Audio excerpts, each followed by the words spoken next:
Faleminderit kryetare, drejtar Guvernit, kabinet qeveritare, drejtar të vetë, dashur drejtar të Republikës, media prezente. Kom gjithë me vëmendje të shtuar debatin edhe brenda Guvernit, edhe jashtë Guvernit, edhe në media në raport me projektligjin për çmimet tavan, ashtu si tjerë në publik, por për vendosjen e çmimeve në situata të destabilizimit të tregut.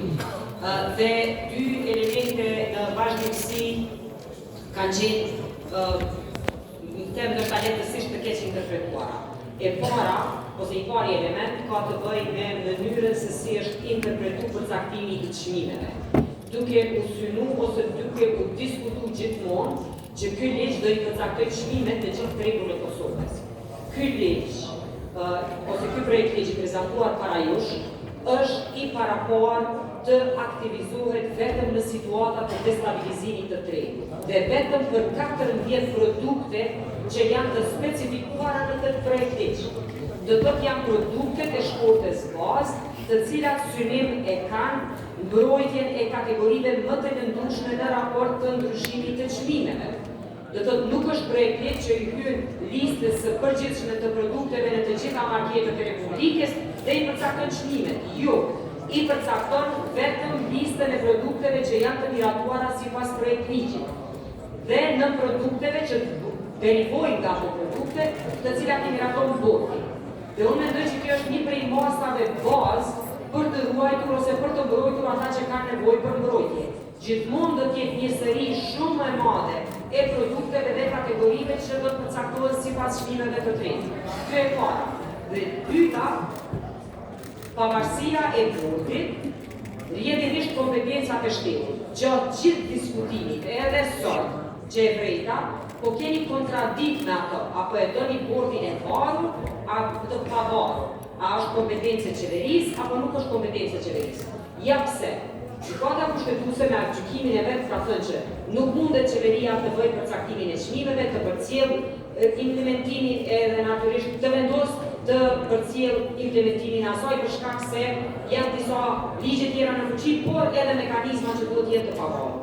Rrjedhimisht, ideja dhe moduli më i qasshëm dhe lehtë i zbatueshëm, por edhe që siguron garanci kushtetuese, ka qenë bordi, i cili me konkurs të hapur për zgjedhjet, me inicim nga qeveria, me votim nga kuverti, ndërsa shumicën dhe pakicën e kuvertit përcaktojnë zgjedhjet, nuk e di, kjo është lehtë për secilin ligj, nuk e di pse në këtë situatë ju thoni, ju e keni shumicën, ju e zgjedhni bordin vetë.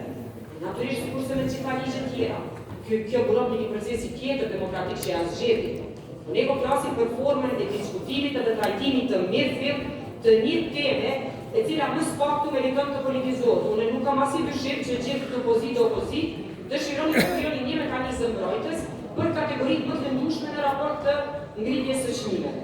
Si dhe kompetencat e ministrisë, po, ka qenë edhe gjykimi i gjykatës kushtetuese që specifikon që ligji për tregtinë e brendshme, ligji për masat antidumping dhe mekanizmi inspektoriatit janë tashmë në funksion dhe natyrisht janë kompetencë e qeverisë.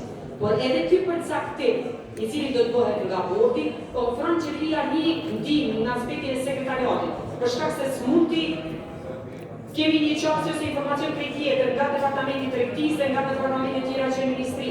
Kjo është edhe kosto efektive, për shkak se sekretariati i kursen krimin e një mekanizmi, shtes një trupi i cili do të paguhet 12 muaj.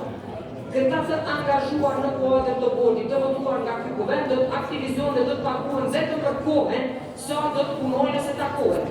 Nuk e ka një pagë 12 mujore, nuk e ka një administratë të tërë që krijohet dikun, por janë vetëm të thirrur në momente kur shoqëria civile, ministria, shoqata për mbrojtjen e konsumatorit ose cili do entitet vren se ka destabilizim në çmimet, në veçanti ato të produkteve bazike. Prandaj jam këtu për të thënë edhe një herë që asnjë prej argumenteve ose brengave që po mundohen ose synohen të politizohen nuk kanë të bëjnë me draftimin e këtij projekti. Në të kundërtën, kemi shkuar përtej duke munduar që brenda afatit kohor shumë të ngushtë, për shkak të rëndësisë që ka edhe për situatën aktuale, të përfshijmë sa më shumë edhe diskutim publik, por edhe angazhim të atyre që kanë dashur të angazhohen në mënyrë që të kemi një ligj funksional të zbatueshëm e natyrisht me synimin final